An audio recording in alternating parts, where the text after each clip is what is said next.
Selamat datang ke Bantuan MY, saluran anda untuk info terkini bantuan rakyat Malaysia.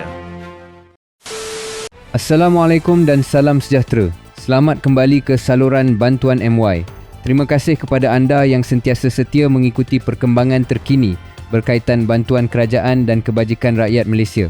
Dalam video kali ini, kita bawakan pengumuman rasmi yang sangat dinantikan oleh ramai rakyat, khususnya berkaitan SARA bulanan, STR Fasa 1 serta SARA perhargaan.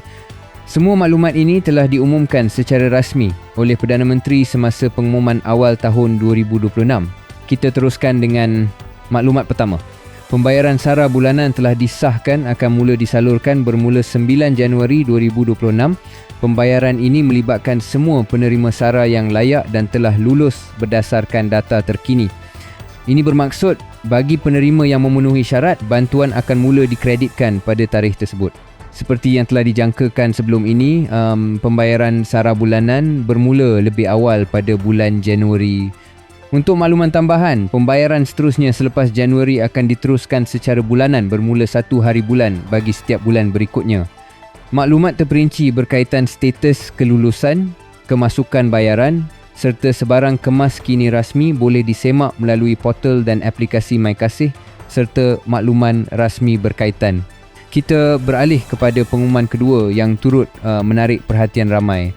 Pembayaran STR Fasa 1 bagi tahun 2026 turut diumumkan akan diawalkan sempena musim perayaan. STR Fasa 1 akan mula disalurkan bermula 20 Januari 2026 dengan kadar bayaran sehingga maksimum RM500 bergantung kepada kelayakan penerima.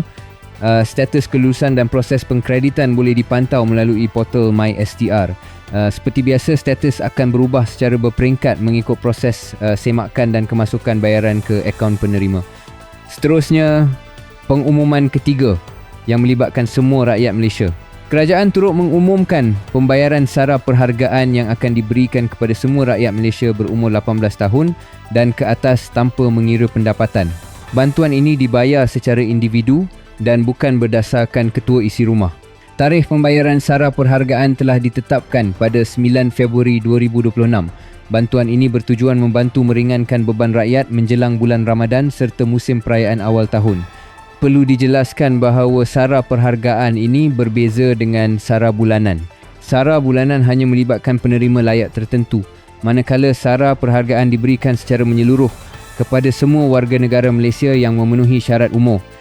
Secara ringkas, 3 tarikh penting yang perlu diberi perhatian ialah permulaan SARA bulanan pada 9 Januari 2026, pembayaran STR Fasa 1 pada 20 Januari 2026 dan pembayaran SARA perhargaan pada 9 Februari 2026. Sebarang maklumat lanjut, perubahan status atau pengumuman tambahan akan dikemas kini dari semasa ke semasa melalui portal rasmi MySTR dan MyKasih. Terima kasih kerana menonton. Semoga maklumat ini jelas dan bermanfaat untuk semua.